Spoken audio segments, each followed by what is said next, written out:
so much. I mean, does he have some anger management issues? Sure he does. But, you know, none of us are perfect. And he did save our tram. Mostly all of our tram, except car 5, but we didn't like him. So, no, I'm just kidding. I like all of the cars on this tram, even the ones that are eaten by dinosaurs. I love them all equally. Now, that part of the tram that appeared on screen, that became a picture car. And picture cars are very important in a production. They can set the time and place.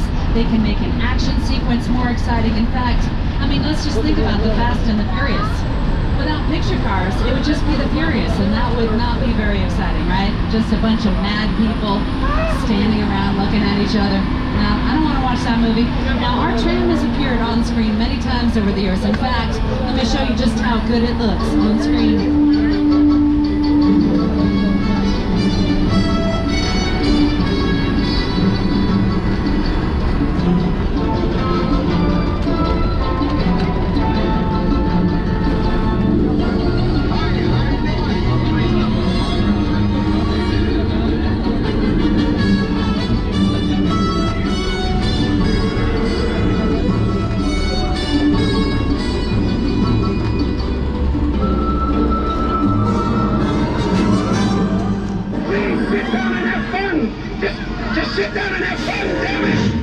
I'm sorry, that last part was me talking to my children on a family vacation. I'm sorry you had to see that, but you parents out there know what I'm feeling.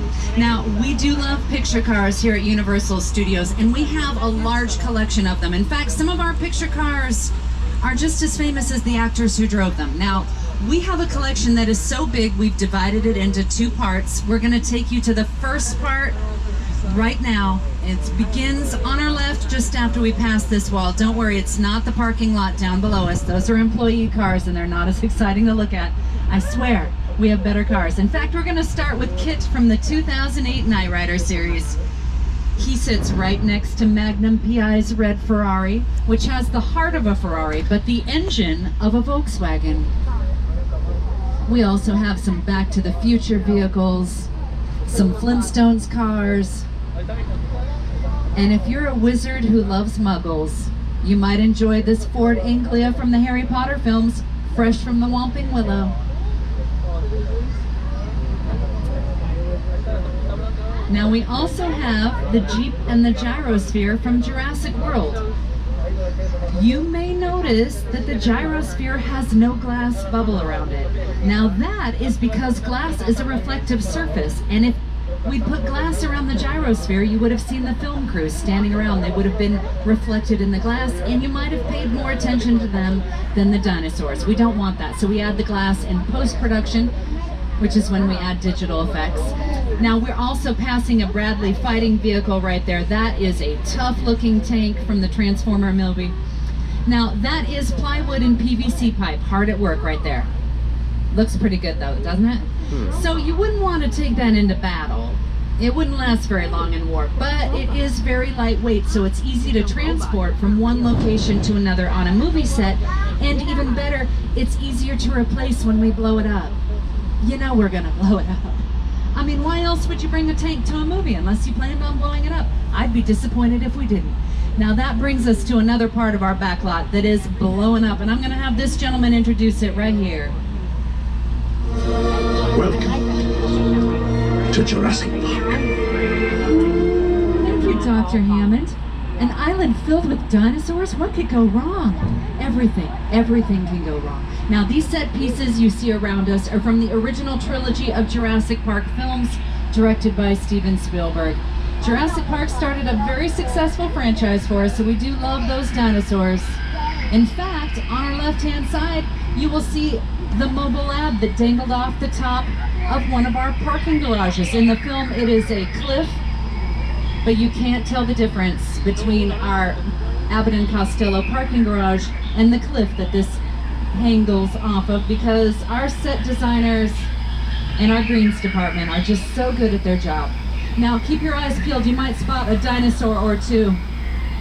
Oh, they spotted you. Oh, okay, all right. I see that. I watch your back. That usually means they've spotted you for lunch later, so just watch yourself. Now, if you've watched Jurassic Park, you know that there was a hurricane in the middle of that movie. Whew.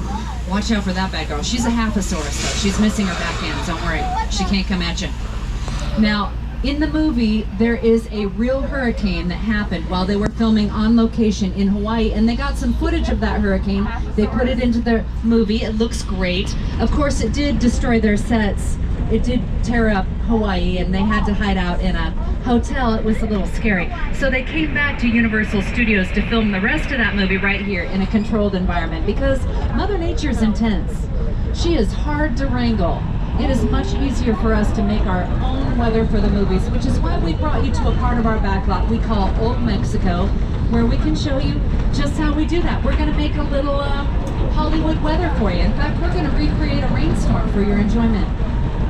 Now, if we want a rainstorm in the movies, what we do is we use a little strobe light for lightning, then we use a little pre-recorded thunder, or we add the thunder in post-production with our sound and editing department. Now, you see that lightning? Does that look pretty? If we want rain, we use an overhead sprinkler that shoots the water straight up into the air so that it falls back down to the ground naturally. It is a beautiful effect. Now, we might even shine a light through that rain so that it shows up better on camera. But isn't it pretty? That is Hollywood rain right there. Now, this area was used in Lady Gaga's Judas video. It was used in the film Big Fat Liar, Janet Jackson's Escapade video, The Three Amigos, Nacho Libre. The best thing about this Hollywood rain is that we can tell it exactly when to stop. Go ahead and tell it when to stop, Mike. Just hit the button. Okay, hold on everybody. We're just having a little technical difficulties. We're going to tell it to stop. We're going to get that happening right there. We're going to stop it from raining. Right? No? Okay. All right, everybody hold on. The rain did not stop. We've got a flood. Here we go. Watch your churros. It's going to get wet.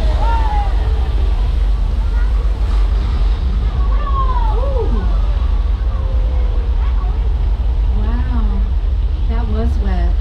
Now you can see what that looked like in the Big Fat Liar right here.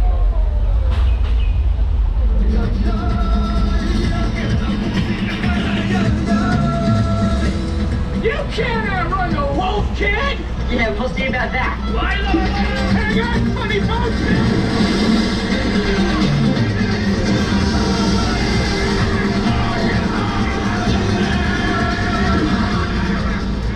Paul Giamatti did use a stunt double for that scene, but you know who did not use a stunt double? Lady Gaga. She was out there rolling around in that water in heels. So if you got splashed with any of that water today, just know that you were splashed with the same water Lady Gaga was in, which means you're like this. You should call her. I bet she misses you. Now, we have just arrived into 6 Points, which is where we made our westerns in the early days of our movie studio. This was also used by Quentin Tarantino in his 9th film, Once Upon a Time in Hollywood.